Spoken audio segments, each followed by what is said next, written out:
Friends, మన బాలయ్య తాతకి దిమాకు ఏడుందో ఏమో తెలీదు కానీ ఒక్క సినిమా హిట్ అయితే మాత్రం ఇంకో సినిమా హిట్ కావాలి, అదే విధంగా దానికి సీక్వెల్ రావాలి అనేటువంటి విధంగా అయితే మన బాలయ్య తాత అయితే అనుకునేటట్టే ఉన్నాడు ఫ్రెండ్స్. ఎందుకంటే అసలు అఖండ పార్ట్ 1 ఏదైతే ఉందో అది చాలా అంటే చాలా పెద్ద హిట్ అయితే అయ్యింది.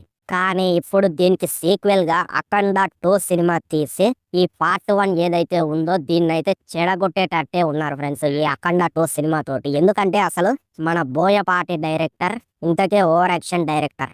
ఒక్కడిని గుద్దుతే 10 మంది ఎగిరిపోవడం, అలాగే మూవీలో కూడా చాలా అంటే చాలా మిస్టేక్లు కూడా చేస్తుంటాడు.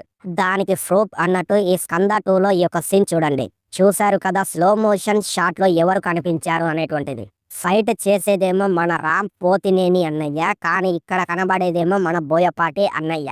సో ఈ విధంగా మిస్టేకులు చేసుకుంటూ మళ్ళీ దేనికి ఓవర్ అన్నట్టు హీరో ఏదైనా బిల్డప్లు ఎవరన్నా కొడుతుంటే ఆడోళ్ళ జుట్లు ఎగిరిపోయి ఇట్లా అన్నట్టు ఆ ఆడోళ్ళ ముఖాలకి ఫ్యాన్లు కొట్టి పీయడం, ఇలాంటి దొమ్మర్ శాస్త్రాలు అయితే మన బోయపాటి అన్నయ్య అయితే చేస్తాడనమాట.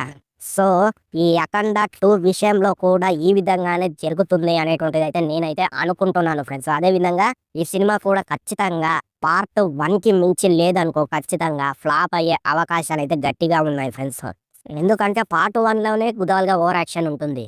ఆ ఓవర్ యాక్షన్ ఉన్న మన బాలయ్య తాత అయితే తన యాక్టింగ్ స్కిల్స్ తోటి అయితే అలా సినిమాని ముందుకు తీసుకువెళ్ళి తన వల్లే హిట్ అయింది అనేటువంటిది అయితే అఖండ పార్ట్ 1 అనేది మన బాలయ్య గారు ప్రూఫ్ చేసి చూపించారనమాట. సో ఇదంతా ఉండనిప్పుడు, కానీ ఈ అఖండ పార్ట్ 1 ఏదైతే టైటిల్ ఏదైతే ఉందో అఖండ అనేది ఆ టైటిల్ తీసి వీళ్ళిద్దరి కాంబినేషన్ లోనే ఈ అఖండ 2 కాకుండా వేరే పేరు పెట్టుంటే ఇంకా బాగుండేది అనేటువంటిది అయితే నా అభిప్రాయం ఫ్రెండ్స్. ఎందుకంటే పార్ట్ 2 అని కొన్ని సినిమాలు అయితే వచ్చాయన్నమాట. అవి చూసుకున్నట్లయితే మంచిగా అయితే తీయలేరు.